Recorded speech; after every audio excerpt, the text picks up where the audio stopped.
નમસ્કાર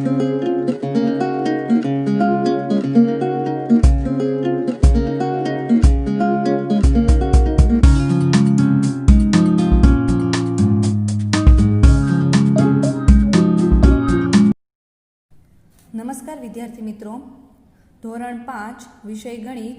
આજનું આપણું પ્રકરણ 7 એ તમે પેટર્ન જોઈ શકો છો. હવે પેટર્ન એટલે કે વિવિધ ભાત. આપણે ચિત્રકામમાં વિવિધ ભાત દોરીએ છીએ, વર્તુળમાં, ચોરસમાં વિવિધ આકાર દોરીએ છીએ. તેવી જ રીતે આપણે ગણિતમાં વિવિધ ભાત વિશે માહિતી મેળવવાની છે. ભાત એટલે કે પેટર્ન. તો આ પ્રકરણમાં આપણે આગળના પ્રકરણમાં આપણે કેવી રીતે ભણી ગયા હતા કે આકૃતિને આપણે 1/2 ફેરવીએ, 1/4 ફેરવીએ અને 1/6 ફેરવી.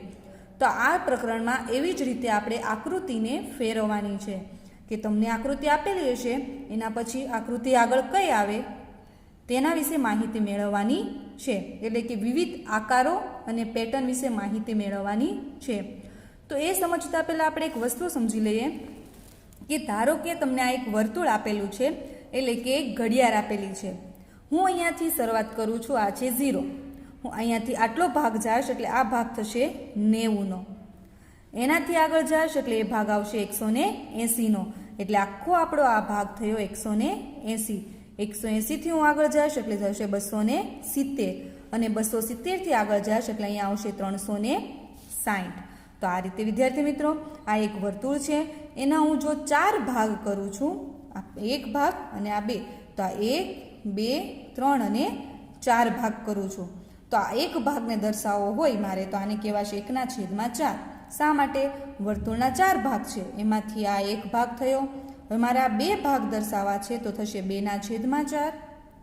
3 પહેલો, બીજો અને ત્રીજો દર્શાવવો છે તો 3/4 અને 4 દર્શાવવા છે તો 4/4. તો આ રીતે આપણે કરતા ને કે છાयांકિત ભાગ કરેલો હોય એ રીતે. તો અહીં મારે 2 ભાગ લેવા છે તો 2/4 એટલે મારે આખી આકૃતિને અહીંયાથી અહીંયા સુધી આવવાનું. 1/4 એટલે હું 0થી માત્ર અહીંયા 90 સુધી જ આવીશ. તો આ 4 ભાગની વાત થઈ. બીજું કે જો હું આ એક ભાગ છે એમાંથી હું એક બીજી લીટી દોરું છું તો એ ભાગ થયો 45નો. કેટલાનો થશે? 45નો થશે. ધારો કે મારી આ એક આકૃતિ છે, હું અહીંયા પેન મૂકું છું. મારો સવાલ એવો છે કે મારે આ પેનને 45° ખૂણે ફેરવવાની છે. તો હું શું કરીશ? 45નો ખૂણો અહીંયા છે તો હું મારી પેનને આટલી ફેરવીશ. તો આ શું થયો? 45. જો વિદ્યાર્થી મિત્રો અહીંયા પણ 45 બને છે અને અહીંયા પણ 45 બને છે. હવે મારે આકૃતિને 90° એટલે કે 1/4 ફેરવવી છે. તો હું કઈ રીતે ફેરવીશ? મારી આ પેન આવશે 90 ઉપર. પછી મારે 2/4 ફેરવવી છે તો આ ઢાંકણાવાળો ભાગ ક્યાં આવશે? નીચે આવી જશે. અને આ ઢાંકણાવાળો ભાગ નીચે આવી ગયો તો મારી પેન કેવી થઈ ગઈ? સીધી. હવે મારે આકૃતિને 3/4 ફેરવવાની છે તો આ ઢાંકણાવાળો ભાગ આવશે આ બાજુ 270 પાસે. અને પછી 4/4 એટલે પાછી હું ફરીને ક્યાં આવી ગઈ? 360ના ખૂણે. તો આપણે આ પ્રકરણમાં એક 45, 90 અને 270 એટલે કે 1/4 અને 2/4 આકૃતિ ફેરવવાનું કે તો કઈ રીતે ફેરવવાની છે તે શીખવાનું છે. ફરીથી મારે 45°નું ફેરવવાનું છે તો હું આટલી જ ફેરવીશ. અને 90° એટલે કે 1/4 ફેરવવાની છે તો આટલી. અને જ્યારે 2/4 થશે એટલે આખું અડધું, આખી પેન ઉલટાઈ જશે. નીચેનો ભાગ છે ઉપર આવી જશે અને ઉપરનો ભાગ નીચે. તો ચાલો વિદ્યાર્થી મિત્રો આપણે આગળ જોઈએ આકૃતિને કઈ રીતે ફેરવી શકીએ. હવે એક સૂચના આપેલી છે કે તમે નીચે આપેલ આકૃતિમાં આગળ કઈ આકૃતિ આવશે તે દોરો. અહીં 2 આકૃતિ આપેલી છે, અહીં એક આકૃતિ આપેલી છે, એક અહીંયા છે અને આ રીતે કરેલું છે.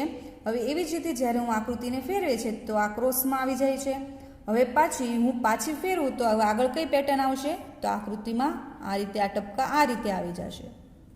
એના પછીની આકૃતિ છે તો એમાં પછી અહીંયાથી ફેરવી તો હવે પાછું થોડું કામ થશે એટલે આ ટપકું અહીંયા આવી જશે અને આ બાજુ આવી જશે. આ રીતે થઈ ગયું. હવે એના પછી આ આકૃતિ છે તો આમાં પાછું શું થશે? આ સીધી થઈ જશે. આ લાઈન આવી જશે સીધી.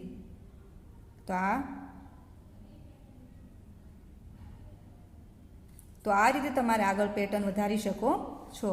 એવી જ રીતે નીચે બીજી આકૃતિ આપેલી છે. અહીં એમ છે એને આ બાજુ ફેરવે છે, આ એમને આ બાજુ ફેરવી દીધા. એટલે આ બાજુ ઊંધો એમ થઈ ગયો. પછી કઈ બાજુ આવશે? એને આ બાજુ ફેરવી છે. હવે આને હું આ બાજુ ફેરવીશ તો ડબલ્યુ થઈ જશે.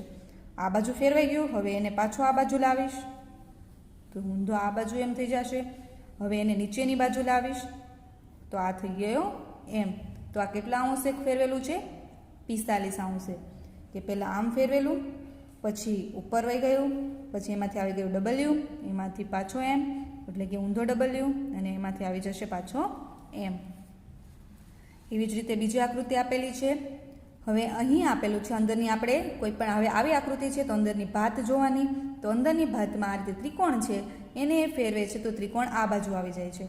હવે એક વખત અહીં આવી ગયું તો બીજી વખત ક્યાં આવશે? અહીં નીચે. હવે નીચે આવી ગયું તો પછી હવે ક્યાં આવશે? પાછું આ બાજુ આવશે. આ બાજુ આવી ગયું તો હવે ક્યાં આવશે? ઉપરની બાજુ. તો આ રીતે વિદ્યાર્થી મિત્રો તમને એક્ઝામમાં પૂછાય કે આ તમને બે આકૃતિ આપેલી હોય અને ત્રીજી, ચોથી અને પાંચમી આકૃતિ કઈ રીતે આવશે એ તમારે આ રીતે આના પરથી અંદાજ લગાવીને તમે કરી શકો છો. હવે અહીં એક ત્રિકોણ આપેલું છે. હવે એ ત્રિકોણમાં શું થાય છે? પહેલો સીધું ત્રિકોણ છે, પછી પાછું કેવું થઈ જાય છે? ઊંધું. પાછું હું આગળ કરીશ તો પાછું કેવું થઈ જશે? સીધું. તો એમાં ટપકા આ રીતે આવી જશે. એના પછી પાછું કરીશ તો આવી જશે ઊંધું. તો એમાં આ રીતે. તો આ આગળની આકૃતિ થઈ ગઈ. પહેલાં ત્રિકોણ સીધું હતું, પછી ઊંધું થઈ ગયું, પાછું સીધું થયું અને પાછું ઊંધું થઈ ગયું. હવે એવી જ રીતે અહીં બીજી આકૃતિ આપેલી છે. અહીં એક વર્તુળ આપેલું છે, આ ભાગમાં કલર કરેલો છે. તો હવે એ ફેરવે છે તો નીચેના ભાગમાં આવી જાય છે. તો હવે પાછું આપણે ફેરવશું તો ક્યાં આવી જશે? અહીંયા આવી ગયું તો હવે ક્યાં આવશે? આ બાજુના ખાનામાં આવશે. આ બાજુ ખાનામાં થઈ ગયું તો હવે ક્યાં આવશે? ફેરવીશ તો એના ઉપરના ખાનામાં. તો આ થઈ ગઈ તમારી આકૃતિ. હવે નીચે એક બીજું આપેલું છે. અહીં ઝેડ છે. ઝેડને ઊંધો ફેરવું છું તો એમાંથી બને છે એન. પાછો હું ફેરવીશ તો પાછો શું થઈ જશે? ઝેડ. પાછો ફેરવીશ તો પાછો આવી જશે એન. તો આ કઈ રીતે ફેરવેલું છે? અડધો આટો ફેરવેલો છે. આ ઝેડ છે, અડધો આટો ફેરવું તો એન થઈ જશે. પાછો અડધો આટો ફેરવું તો ઝેડ, અને પાછો અડધો આટો ફેરવું તો શું બની જશે? એન. તો વિદ્યાર્થી મિત્રો આ થઈ તમારી પેટર્ન, એટલે કે વિવિધ ભાત. હવે અહીં તમને બીજો પ્રશ્ન આપેલો છે કે અડધો આટો ફેરવતા જઈ બાકીની પેટર્ન પૂર્ણ કરો. કેટલો આટો ફેરવવાનો છે? અડધો આટો ફેરવવાનો છે. તો તમને ઉદાહરણ પણ આપેલું છે. આવી રીતે આકૃતિ છે અને અડધો આટો, એટલે કે તમે આને આવી રીતે ફેરવો છો તો આ ભાગ નીચે આવી જશે. પાછો એને અડધો આટો ફેરવું છું તો એ ભાગ પાછો ઉપર આવી જશે. તો આ રીતે થશે. પાછો એને અડધો આટો ફેરવીશ તો પાછો ઉપરનો ભાગ ક્યાં આવી જશે? નીચે આવી જશે. તો આ થયો અડધો ભાગ.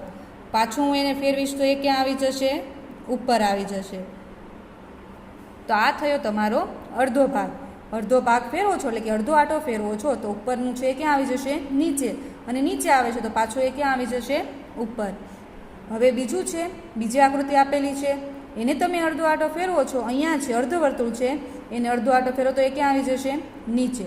પાછો અડધો આટો ફેરવીશ તો એ ક્યાં આવી જશે? ઉપર. પાછો એને અડધો આટો ફેરવીશ તો એ આવી જશે નીચે. એવી જ રીતે પાછો અડધો આટો ફેરવીશ તો એ આવી જશે ઉપર. તો આ રીતે વિદ્યાર્થી મિત્રો તમને જે સૂચના આપેલી હોય એ આધારે તમારે આગળ આકૃતિ ફેરવતા જવાની. હવે અહીં જ એવી જ રીતે બે તીર આપેલા છે, એક આ બાજુ ને આ બાજુ. એને અડધો આટો ફેરવે છે તો એ આ બાજુ આવી જાય છે. પાછો હવે એને હું પાછો અડધો આટો ફેરવું છું તો પાછો એ રીતે જ આવી જશે. એટલે કઈ રીતે? આનાથી અડધો આટો એટલે આ બાજુ છે ગયો. આનાથી અડધો આટો ફેરવો તો પાછો અહીંયા આવ્યો. પાછો હું ફેરવીશ તો કઈ બાજુ આવશે? આ બાજુ. હજુ હું પાછો ફેરવીશ તો પાછો એ આ બાજુ આવશે. તો આ થયું તમારી અડધો આટો ફેરવતા કઈ આકૃતિ બને છે તે તમે જોઈ શકો છો. હવે નીચે પ્રશ્ન 3 આપેલો છે કે 45° ખૂણે ફેરવતા જઈ પેટર્ન આગળ વધારો. 45° આપણે વર્તુળ વિશે માહિતી મેળવી. આ વર્તુળ છે, એમાંથી આ 90 આપણે અહીંયા 0, અહીંયા 90 છે. તો 45 એટલે તો આપણે કેટલો ફેરવવાનો છે? અહીં એક આકૃતિ છે અને આટલો જ ભાગ ફેરવવાનો થશે. ધારો કે અહીં એ આપેલો છે, અહીં એ છે તો એ ક્યાં આવશે? આટલામાં ફેરવેલો છે ને આટલો જ ભાગ આખો અહીંયા સુધી ફેરવી દીધો નથી. એણે 45° ખૂણે ફેરવ્યો છે. હવે પાછું એને આગળ વધારીશ તો ક્યાં આવશે? આ ભાગ ફરીને અહીંયા આવશે, એટલે આ ભાગ ફરીને આપણે અહીંયા વધારશું, તો આવી રીતે એ થશે. હવે એવી જ રીતે પાછું મારે આગળ વધારવું છે, તો પાછો એ ક્યાં આવશે? 300, એટલે આ રીતે. એટલે એ ક્યાં આવશે? આ બાજુના ભાગ પર આવશે. આટલો ફેરવી દીધા પછી પાછો મારે એને ફેરવવો છે, તો આ ભાગમાંથી ક્યાં આવશે? આ બાજુ. એટલે કે કેવો આવશે? આ રીતે ઊંધો એ. તો આ થયું 45 ખૂણે. પહેલાં આટલું થયું, પછી એનાથી આ બાજુ આવ્યું, પછી એનાથી થોડુંક ત્રાંસું થયું અને પછી પાછું ક્યાં આવી ગયો? ઊંધો. એવી જ રીતે નીચે આપેલો છે એફ, તો એફને પણ એ રીતે ફેરવશું. આ રીતે એફ છે, તો હવે એને કયા બાજુ આવશે? આ બાજુ. પછી આવશે આ રીતે, પછી થઈ જશે ઊંધો એફ. તો વિદ્યાર્થી મિત્રો, આ થયું તમારું 45 ખૂણે આકૃતિ ફેરવતા પેટર્ન આગળ વધારો કે. તો આ થયું 45 ખૂણે અને આ થયું અડધો આંટો ફેરવતા. તો આ એક્ઝામમાં પૂછાય છે. તો વિદ્યાર્થી મિત્રો, આ તમારે ઘરે પ્રેક્ટિસ કરવાની છે. આકૃતિ દોરવાની, તેને 45 ખૂણે, અડધો આંટો અને 90 ખૂણે ફેરવતા કઈ આકૃતિ બને છે તે તમારે દોરવાની છે, અને જે આપણે આગળના ચેપ્ટરમાં પણ ભણી ગયા છીએ. હવે પ્રશ્ન 4 આપેલો છે કે પેટર્ન માટેનો નિયમ લખો અને બાકીની પેટર્ન પૂર્ણ કરો. તમને અહીં ઉદાહરણ આપેલું છે. હવે એક આકૃતિ આપેલી છે, એ આકૃતિ તેને તમે ફેરવો છો તો આ બાજુ જાય છે, એટલે કે આ વર્તુળ છે. આકૃતિ અહીંયા હતી એને ફેરવીને અહીંયા લાવ્યા, તો કેટલું થયું? આમ કયો નિયમ લાગ્યો? આપણે કેટલું ફેરવો? આટલો અહીંયાથી 90 સુધી, એટલે કેટલો? 1/4. તો નિયમમાં શું લખાય કે 1/4 નિયમનો ઉપયોગ થાય. કયા નિયમનો ઉપયોગ થયો? 1/4. શા માટે? આપણે વર્તુળનો ચોથો ભાગ ફેરવ્યો. અહીંયા આકૃતિ છે, આકૃતિ ફેરીને અહીંયા આવે છે, તો વર્તુળના 4 ભાગ છે, એમાંથી આપણે ચોથો ભાગ ફેરવો માટે એને થશે 1/4. હવે અહીંયા આવી છે, તો પાછી મારે આગળ પેટર્ન વધારવી હોય તો આ કઈ બાજુ આવશે? આ બાજુ. હવે પાછું આગળ ફેરવીશ તો કઈ બાજુ? જેવી આકૃતિ હતી એવી આકૃતિ બની જાય છે. તો આ થયો 1/4નો નિયમ. આમાં તમારે નિયમ જાતે શોધવાનો છે કે કયા નિયમનો ઉપયોગ થયો. હવે તમને એક બીજી આકૃતિ આપેલી છે, તો વિચારો તો વિદ્યાર્થી મિત્રો, આમાં કયો નિયમ ઉપયોગ થશે? તો હું વર્તુળ દોરું છું, 4 ભાગ પાડું છું. અહીંયા તમારો પી છે, એને અહીંયાથી એને ક્રોસમાં લીધો છે. પી અહીંયા આવે છે, તો અહીંયા પી આવે છે, એનો મતલબ કયો થયો? કેટલો ફેરવ્યો છે? 45°નો. તો 45° ખૂણાનો નિયમ. કેટલો એને આકૃતિ ફેરવી છે?